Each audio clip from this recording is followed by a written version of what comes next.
very happy and delighted to have Terry Tao from UCLA who will give the next lecture. Thank you.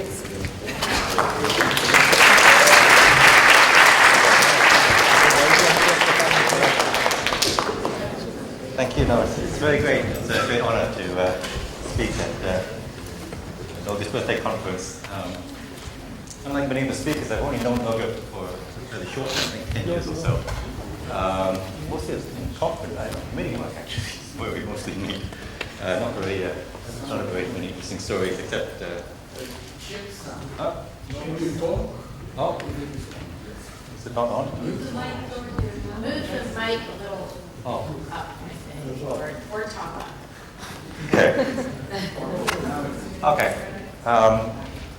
Yeah, so I don't have many stories to tell, unfortunately. I will say though, I always encounter Noga's work whenever I do my own. There's been at least 3 occasions I know of where my co-authors and I came up with some really clever arguments to get around some obstacle in our research, and we were very proud of it. And that's actually the original cute argument, and we've later found that Noga had done it 10 years earlier. But anyway, and every time he's in the audience when I give a talk, he guesses the punchline about halfway through. So we won't spoil it this time. Okay. Okay, so are we talking about the discrepancy problem of Erdos? So let me start with some definitions. So whenever you have a sequence of numbers, which I'll call f of 1, f of 2, f of 3, and so forth, real numbers, complex numbers, actually more generally, as it turns out, it's more natural to think of them in a Hilbert space.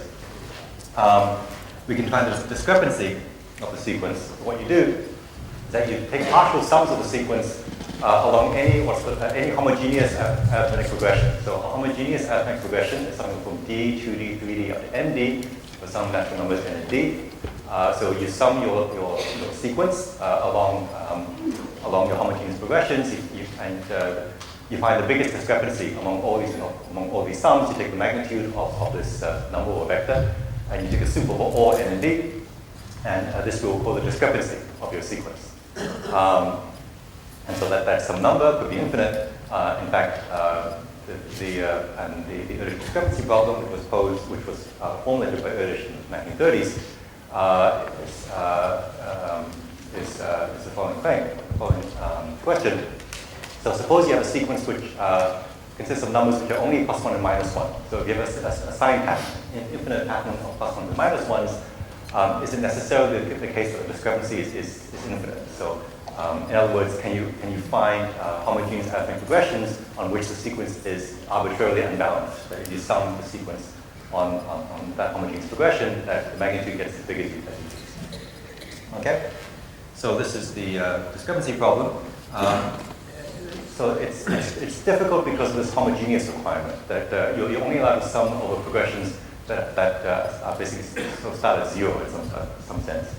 If you consider all progressions, the question is easier. So if you take the sup over all progressions, a plus d, a plus 2d, and so forth, then the problem is easy, at least by modern standards. So for example, we have this classical theorem van der Waals that whenever you color natural numbers, you can find arbitrarily long monochromatic arithmetic progressions. So in particular, if you have a sequence of +1s and -1s, you can think of this as 2 colors, then you can find arbitrarily long progressions on which f is either all +1 or -1, so the discrepancy is going to be k, at least for any k, so of course you have unbounded discrepancy in that case. Now the bounds in van der Waals' theorem are famously bad, at least to our current level of understanding. They've gotten better, but they're still bad. So there's a more quantitative result, famous result of Roth, not his most famous result, but still a pretty good one. More quantitatively, if you take a finite sequence of signs, f1 to fn, then you can find an arithmetic progression, not homogeneous, but a non-homogeneous arithmetic progression in there, for which the discrepancy is fairly big. The discrepancy on that progression, you can make about as big as n to the 1/4. So that's a nice result of Roth. That turns out to be sharp. I think that's the result of Matuszek and Spencer. Okay. Okay, but these results, they all depend very much on the transition invariance, and that if you shift an arithmetic progression by a constant, you get another arithmetic progression, and that is certainly not the case for homogeneous regression. So these techniques don't seem to do much for the homogeneous problem, for the heterogeneous problem. Okay, and in fact, if you restrict to homogeneous, so the Roth discrepancy theorem says that the discrepancy can be quite large, and it has to be quite large, it has to be at least as large as 1/4. Once you make it homogeneous, it's actually a lot smaller. I think that's not the next slide, no, we'll look later. Okay, so so this problem has been worked on and off for many years. So most recently in 2010, Tim Gowers, so this was already mentioned by Gil in his talk, that 2010, Gowers started one of his polymath projects to attack this discrepancy problem, hopefully to solve it. So they didn't quite solve it, but they made a number of important reductions and observations which became useful later. And actually, there's some good reason why they couldn't solve it at the time, which I'll get back to, but now we can.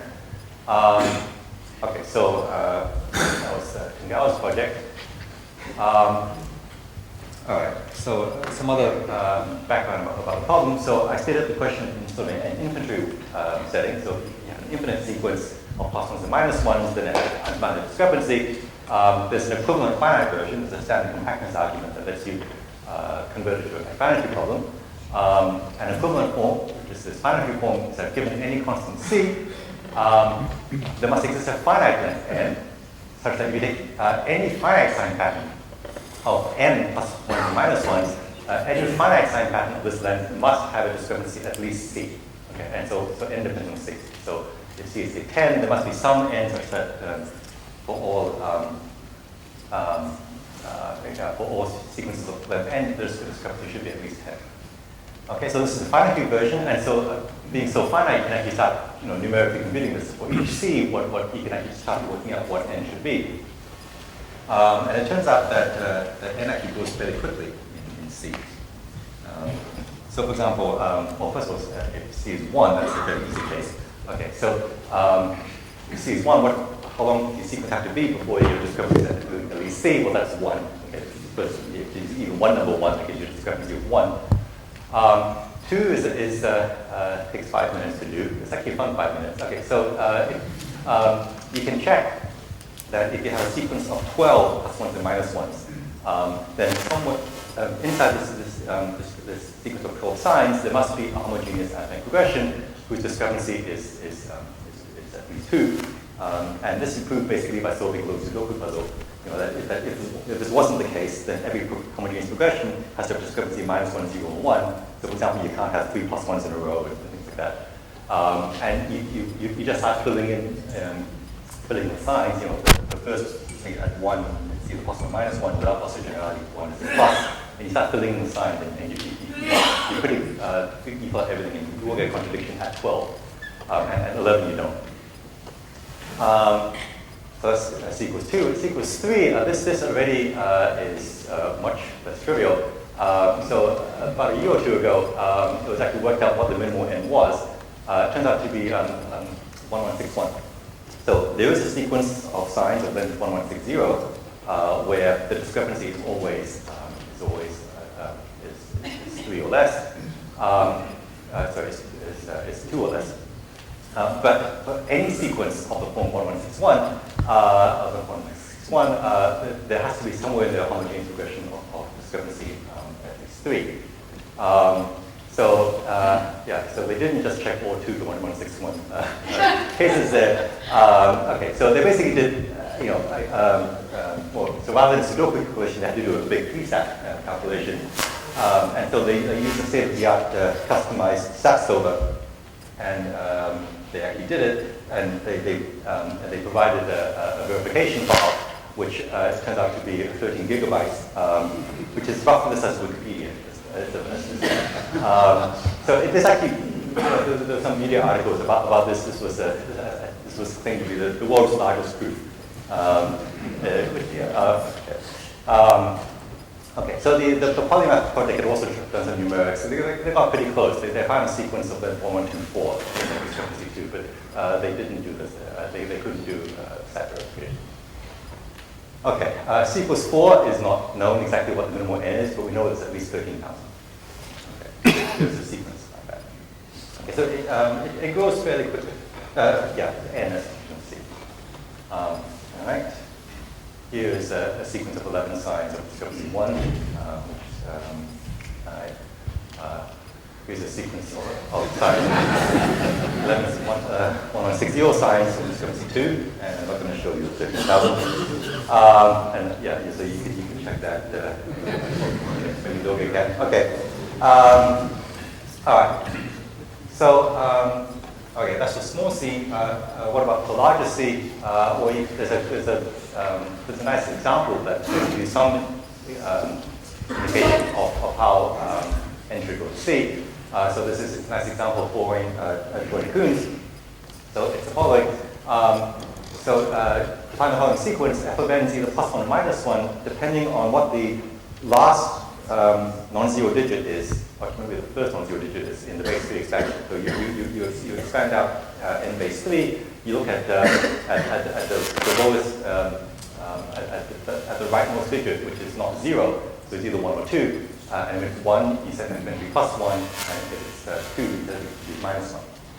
So it's so that's some sequence, and you can check that if you sum say the first n terms of the sequence, this turns out to actually equal the number of ones in the base 3 expansion of n. And actually, this sequence is multiplicative. That f of n is the same as f of n as f of m, because basically it's a multiplicative variant of the Dirichlet character, non-trivial Dirichlet character of conductor 3. So there's brief calculation that if you set n to be just the sum of the first k powers of 3, 1, 1, 1, 1, 1 in ternary, then the discrepancy of the sequence can be computed exactly k. So you can find sequences of size about 3 to the k, whose discrepancy is about k.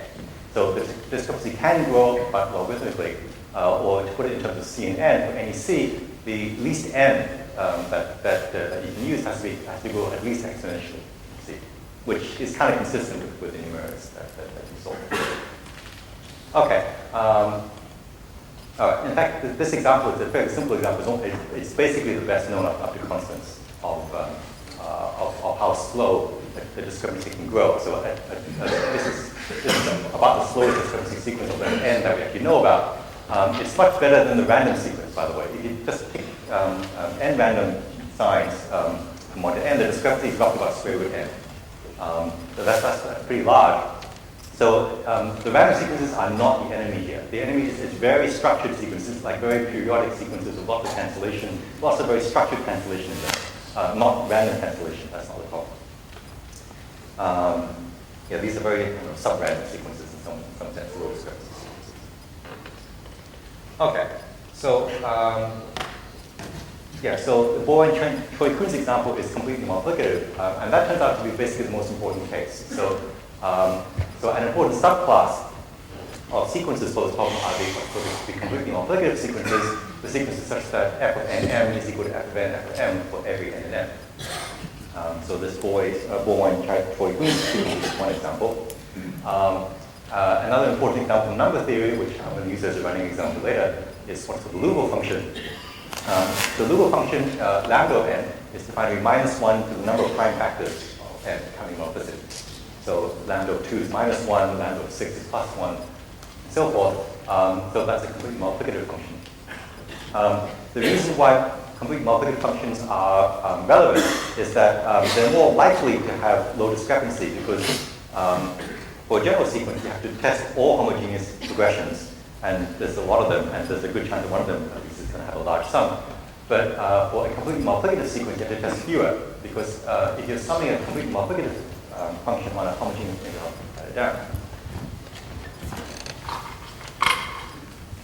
If you have a complete multiplicative function and you're summing it on a continuous progression, then it can factor into a sign times 1 plus f of 2. Okay? So this sum has the same magnitude as this sum. So if you want to get a lower bound on the discrepancy of these guys, you just need to get a lower bound on the partial sums of f. Or conversely, if you want to find a low discrepancy sequence, which is completely multiplicative, you just need the partial sums to be small. Okay. So there's a special case of the discrepancy problem which looks simpler.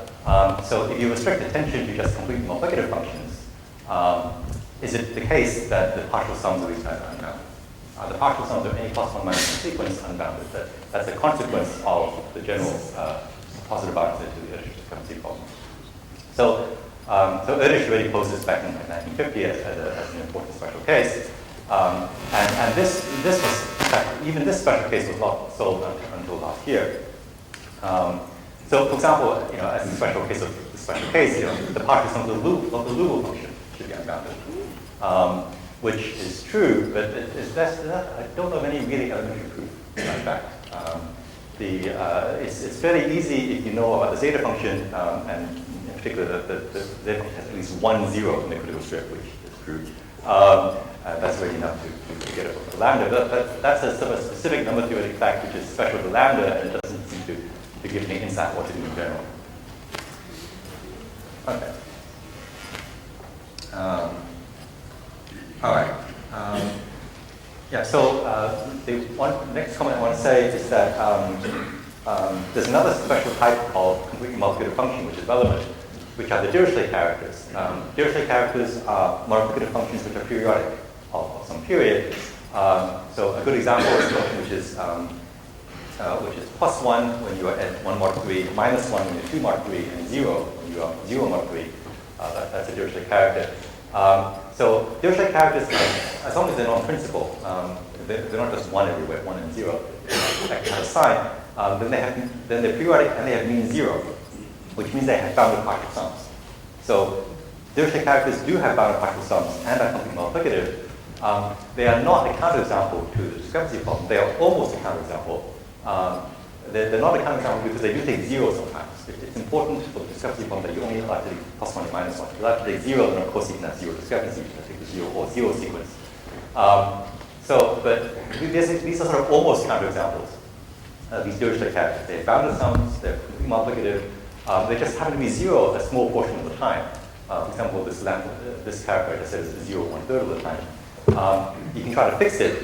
You can try to fix. You can try to modify your Dirichlet character so it's not 0 at say multiple 3. And this is where this Born choice example comes from. You can think of that as the most natural modification of the Dirichlet example to make it non-zero. But then the discrepancy grows a little bit. But what this suggests is that the enemy is not random sequences or anything. The enemy is really the worst sequences, the sequences with the lowest discrepancy, should be sequences that are sort of almost Dirichlet characters in some sense. There's actually a specific term for this nowadays in number theory. There's Granville and Sanderaj introduced the concept of pretentious number theory, they call it. They define the notion of what are two multiplicative functions, but one of them to pretend to be like another, which is sort of, there's a metric in which it's pretty close. And yeah, basically functions which pretend to be like Dirichlet characters in a certain technical sense are the enemy. Okay, so that's for the background. Okay, and so what I want to talk about is the solution to the problem. So last year I managed to solve the problem. That in fact the problem has a positive answer. Any sequence of plus 1s and minus 1s has infinite sequence of plus 1s and minus 1s has unbounded discrepancy. In fact, it's a slightly stronger statement. So it doesn't have to be plus 1s and minus 1s. Any sequence that takes values, say a unit complex in the unit circle of complex numbers, or more generally still in the unit sphere of any Hilbert space, will have unbounded discrepancy. This actually turns out to be the more natural formulation of the problem. Okay, so it's less combinatorial, but somehow it turns out to be more natural. And so a corollary of that is that any complete multiplicative function which takes values in the unit circle now will have unbounded partial sums. All right. Actually, so this is a corollary of the main theorem, but actually there's a stronger corollary which is more relevant. Not only does any specific multiplicative function have unbounded sums, but in some sense, any random multiplicative function also has unbounded sums in the following sense. This is a slightly technical slide, I apologize. There is a stronger version of that corollary. Suppose you take a multiplicative function which is random. So there's a specific definition here. So there's some probability space, and for every point in the sample space, there's a different multiplicative function attached to that point in sample space. And so you have some sort of random multiplicative function. For every prime p, you choose some random, say plus minus 1 or something, okay, and then this generates some random function. You take any random multiplicative function, the random partial sums are also unbounded in expectation. This doesn't follow because if each individual random sum, each individual multiplicative function has unbounded partial sums. It could be that when you average, it all cancels out. But even with averaging, these guys should still be unbounded. There's a random version of a corollary which is also true, and for this you need the Hilbert space version. The way you prove this is that if you have a random multiplicative function, its value at any given number n is a random variable in the circle. But you can think of that as a function in L2 of your sample space, and that's the Hilbert space. So there's a proof which maybe you should ignore. But if you just apply the Hilbert space version of the discrepancy problem to these vectors in L2, and you just write it out, you will get this probabilistic version of this corollary. Now, the reason why I emphasize this corollary so much is because of the surprising fact that this looks like a special case of the full problem, but it's actually equivalent. So one of the things that actually the Polymath 5 project did actually work out was the following nice equivalence, that the Hilbert space version of this discrepancy problem not only implies the unbounded average discrepancy of random functions, but conversely, if you can prove unbounded discrepancy of completely multiplicative functions, you get back the Erdos discrepancy conjecture for all sequences in taking values in Hilbert space. Which sounds surprising because not every function is multiplicative. Right? Most sequences are not multiplicative at all. But we have the wonderful tool of Fourier analysis. And so basically what you do is that you take any sequence taking values in say, the units to the Hilbert space. Roughly speaking, you can write it as a composition of multiplicative functions, which are like characters on the natural numbers. Now, there's some caveats here because the natural numbers are not actually a group, and the multiplication is a semi-group, and they're not compact, and so there's always truncation and massaging that you do to make it actually rigorous. But ignoring that, roughly speaking, you can write any arbitrary sequence as a combination of multiplicative sequences, and you just fiddle around this Poincaré theorem, and you can write the discrepancy of your original, you can relate the discrepancy of your original sequence in terms of some sort of average discrepancy of the partial sums of these complete multiplicative functions, and if you just work it all out, these random multiplications naturally emerge. And it's basically Poincaré theorem. So what this tells you, roughly speaking, so it's a technical reduction, but roughly speaking, what it tells you is that multiplicative functions are the worst case. That if you can solve the discrepancy problem for multiplicative functions, I mean, technically you talk about random multiplicative functions, but roughly speaking, multiplicative functions are the key test case. If you do that, you should be able to do everything. So just for sake of exposition, so let's focus on the special case. So really the key is to solve this problem. You really want to prove that every multiplicative function has unbounded partial sums, taking values in the unit circle of the complex numbers. Okay, so this begins to move away from combinatorics and begins to look a lot more like number theory. Number theory really is obsessed with multiplicative functions. And so actually, this was one of the reasons why the Polymath project didn't actually solve the problem. So they identified this reduction, And at the time, the conventional wisdom was that understanding partial sums of multiplicative functions was just insanely difficult, as hard the Trin-Prime conjecture and so forth. And so they decided let's not try this approach. Let's try some other approaches, which were quite interesting, but also unfortunately stalled out later. But the point was actually in 2015 there was a breakthrough in number theory which allowed one to move forward on this sort of number theoretic approach to the problem, which was not available at the time of the Polymath project. Okay, so we can reduce to so I actually worked on the Polymath project back in 2010, and then I'd forgotten about it by 2015.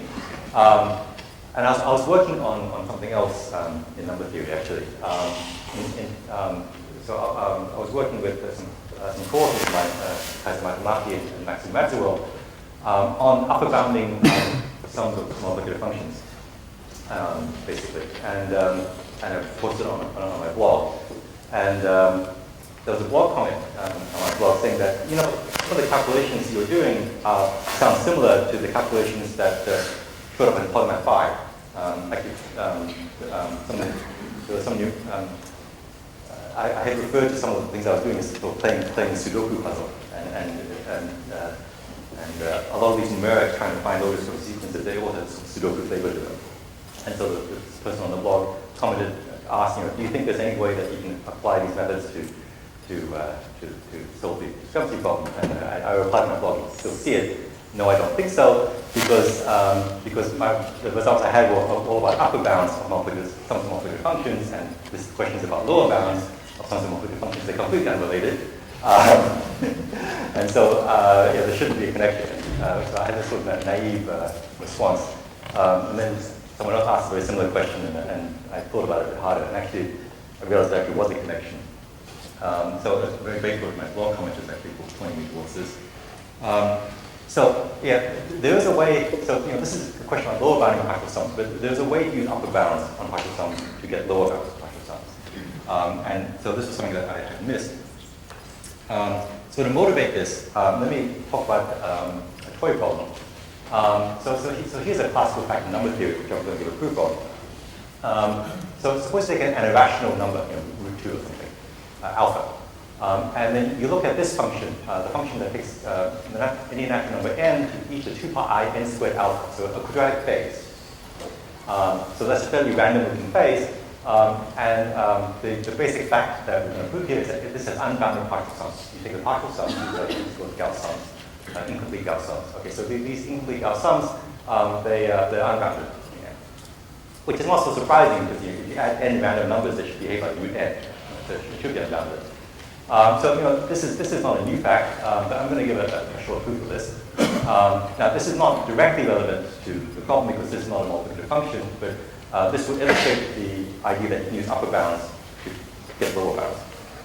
Okay.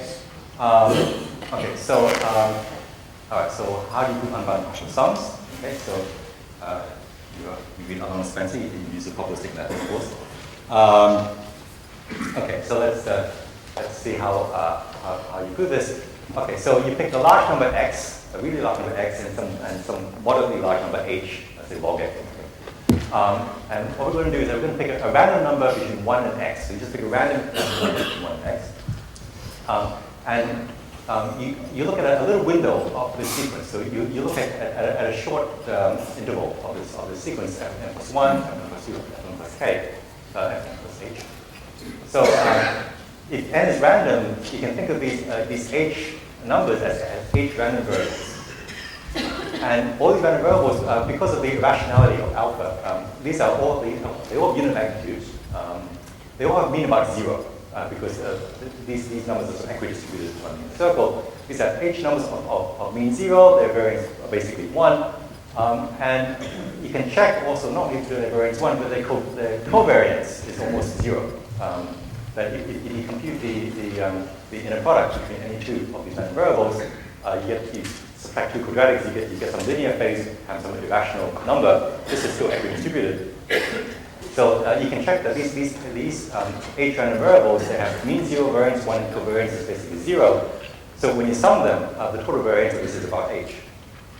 And so that means that these sums have to be at least the size of root h some of the time. And that's already enough to show the partial sum unbounded. Okay. So basically what you need is an upper bound on covariances.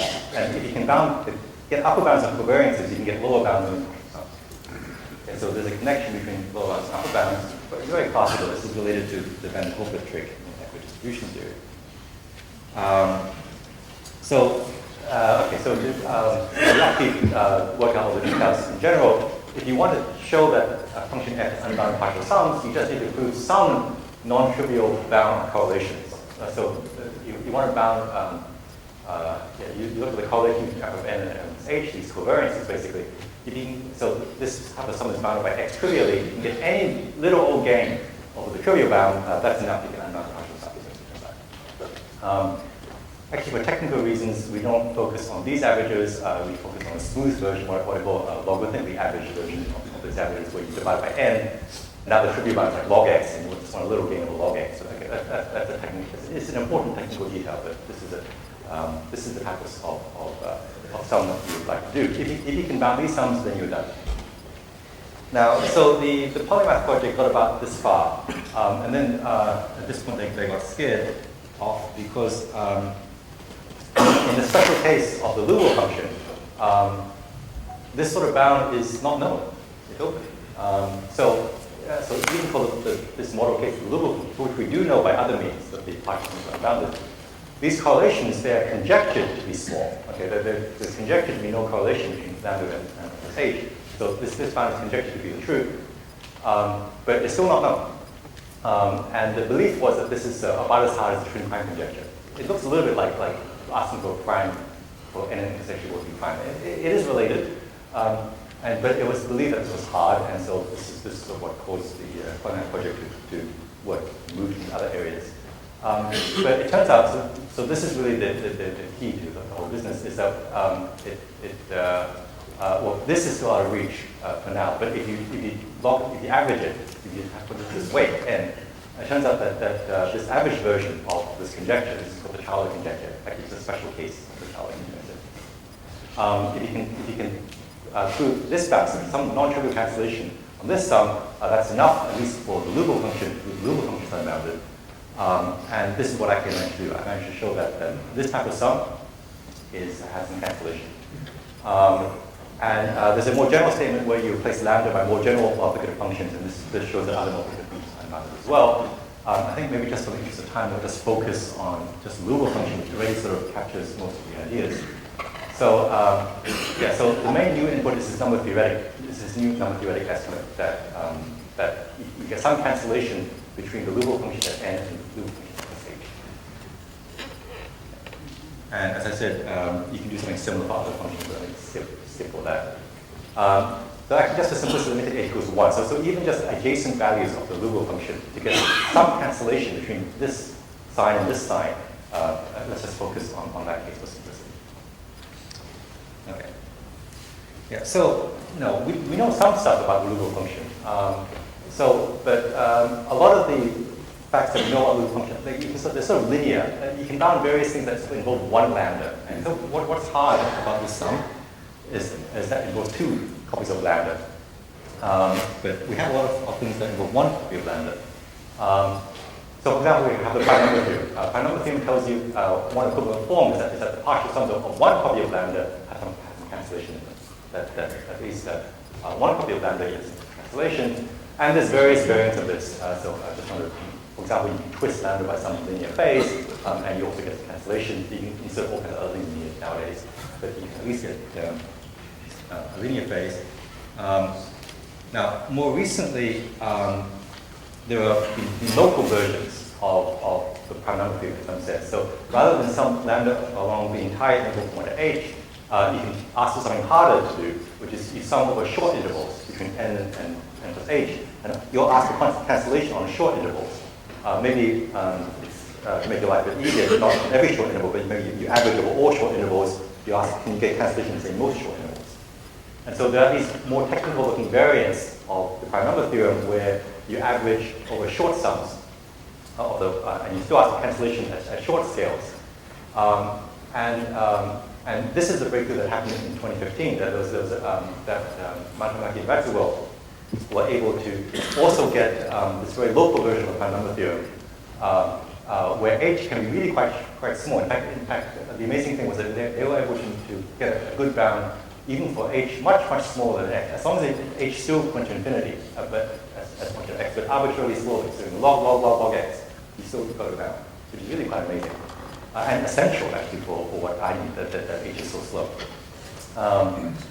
Okay, so they proved about like this, and then later I worked with them. We found various improvements. So for example, we were also sticking a linear phase and things like that. So we were able to get certain, so you can control lambda on short intervals, which is great, but these are still linear estimates. They only involve one copy of lambda, and the type of estimate we need has two copies of lambda. And it was known, so there's this famous problem in number theory called the parity problem, which basically, roughly speaking, says that if you only have linear information on a sequence like lambda, then there's certain bilinear estimates that involving two copies of lambda that you can't deduce just from linear information. There's example, if you want to do something like this, involving two copies of lambda, you can't prove it just, no matter how many estimates on one copy of lambda, even the Riemann hypothesis is not enough. One way to think about this, and I guess it's appropriate given that this is a complex to Noga, is that the reason for this is that this sum has no expansion in it. You can think of the sum as a sum over a graph. So there's a very stupid graph here where you take all the natural numbers as your vertices and you connect n plus 1 as your edges. So it's an infinite path, if you like. And what you're doing here is you're basically computing some bilinear. So every graph has an adhesive matrix, comes with a bilinear form, and you're basically just computing this bilinear form. There's a weight, a single weight. You compute the bilinear form against this sign pattern lambda. Now, if this graph was an expander, then you have this mixing lemma, and you'd be able to control this sum quite well as long as you understood the mean of lambda, which we do prime number theorem. So if this graph is an expander, then we're in great shape. Now, of course, the graph that connects n to n plus 1 is very much not an expander. And so you can construct all kinds of lambdas with there's no cancellation in the sum, but which lambda looks very random. Any linear test for lambda is indistinguishable from random noise, but for which the sum is big. Basically, you can break up the natural numbers in pairs, and each pair goes from -1 randomly in each pair. That would have a big correlation here, but all linear correlations would be small. Yeah, so the problem is that we are summing over a graph with no good extension models. Okay, but lambda is not a completely arbitrary sequence. It has an additional property. It is multiplicative. And so you can use that. Okay, so lambda is multiplicative of primes. So for any prime p, lambda of p times n is minus lambda of n. Lambda of n is minus 1 to the number of prime factors of n. So if you make one more prime, you flip the sign. So you can play with that. If you use this multiplicativity for some small prime p, some p much less than x, think of p like log x. If this sum is big, okay, so we're trying to put the sum as small. If the sum is big, then you can dilate, you multiply n by p and you play around with it. If this sum is big, then this related sum is also big. So instead of shifting n by n plus 1, you look at n plus p, where n is also constrained to be divisible by p. Okay, whenever you have this, you can divide n by p, and this sort of sum, this sort of expression is actually basically this type of expression in disguise, in which you change variables. And here, this technical weight 1 over n is crucial actually in order for us to change variables without changing this x very much. Otherwise, you have to replace x by x or p or something.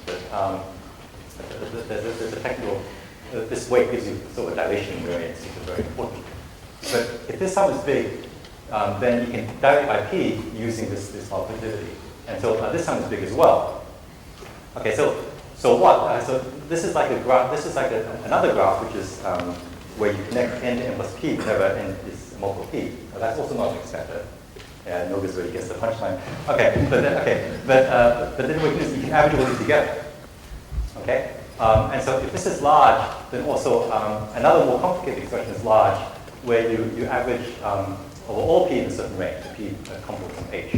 So this is a sum over a slightly more interesting graph, where for all p's in a certain range, you connect n to n plus p if p is equal by n. So if you like, for every prime there's an arithmetic progression mod p, and you connect them by chain, by path, and so you're laying down all these paths together. So now you have a graph which is more interesting. It's not just one path, it's a whole bunch of paths. Now, so this graph I think I call GH in the next slide. Yeah, so this is a connected sum on graph GH. Now, if this graph was an expander, now it's okay. Technically, it's not an expander because it only connects elements to nearby elements, and so globally it is not an expander. You have to define expander loosely. What I mean by speaking is the short segments of this graph. This short segments will have an expander on the average. If this graph was an expander, then we'd be in great shape. Then if it had some local expansion properties, you could control this expression by local sums of the Lugo function, and that's exactly what mathematical inventors were able to do. And so if this graph, this funny graph that I just talked about was an expander, we'd be done. Now, unfortunately, so I've tried. I've not yet been able to prove this graph is an expander. I can prove some diameter, so with mathematical inventors will prove some diameter bounds. We prove things that are consistent with expansion, but we haven't actually proved expansion. But there was a trick to get around not knowing what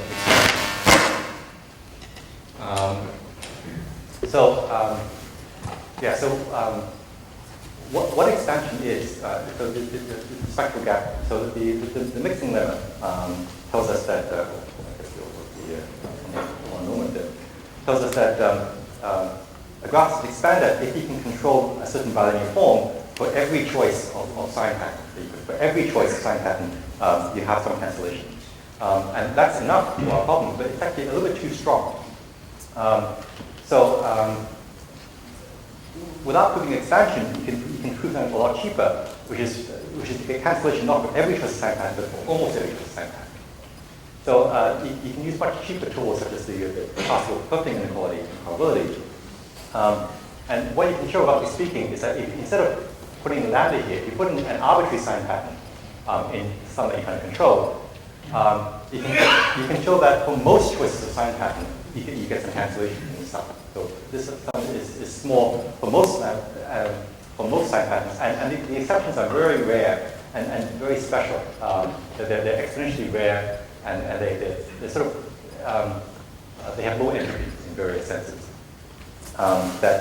Just from the constitutional measure, you can get cancellation for most signs. Now, this doesn't help you directly because lambda is not most signs. It could be the sign pattern for which you don't control anything. But what you can do is, in the spirit of sort of these density increment arguments used to prove things like Terence theorem and Bloch's theorem, you can make a dichotomy. That you have a certain sum, and you want it to be small. And you know also for most lambda, for most sign patterns, it will be small, but it could be that your lambda is a very rare choice of sign pattern for which the sum is large.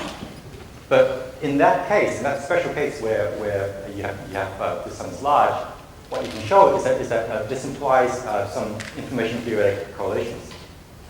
More precisely, if you look at a random n and you look at a random window of Lugo function, you look at this random sign pattern as n slides along x. This is some random variable. This is n tuple. Takes values in some Hayun cube.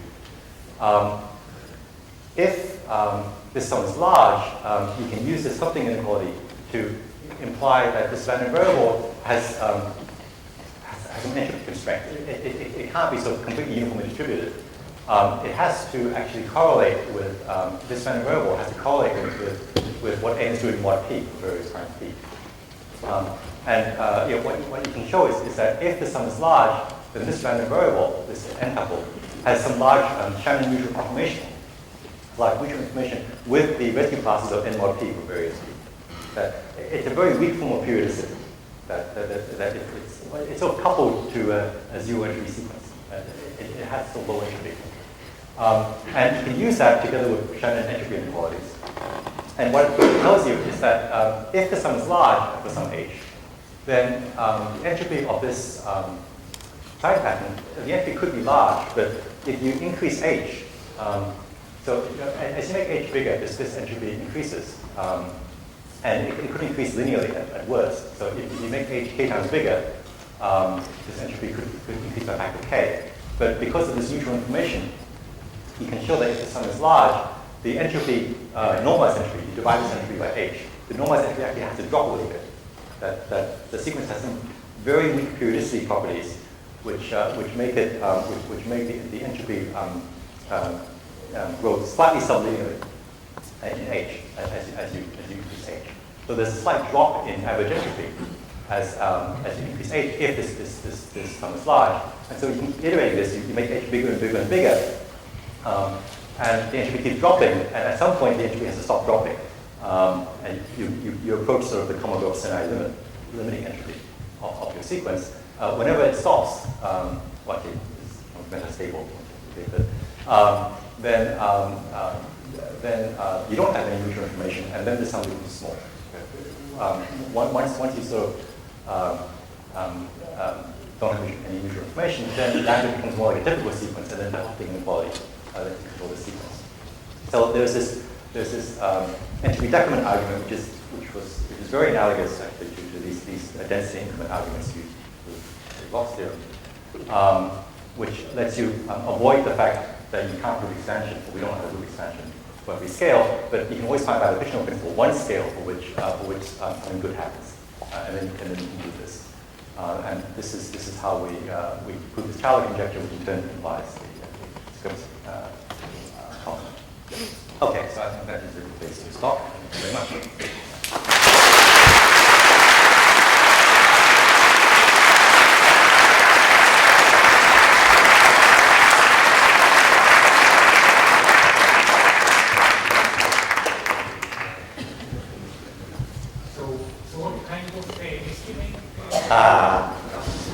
The quantitative bounds are fairly terrible. I haven't worked on them really, but I think if you want a sequence of length n, the lower bound discrepancy, if you unpack everything, it's about 5 log n, log n. Yeah, there's this entropy decrement argument, it only barely works. If you look at my paper, there's I need the fact that sum over 1 over j, log j, log j, log j, log j converges. Okay, that's what makes the entropy argument terminate. Yeah, so it only barely works. Yeah, by coincidence, yes, actually, by the Gauss bound. Yeah, okay, that's it. Yeah. So any stronger smoothing fail? I mean, there's one over n smoothing, that's going to be critical. Yeah, I can do some slightly better. I mean, so you can bound n between x and say x over y. Yeah, so I can get a.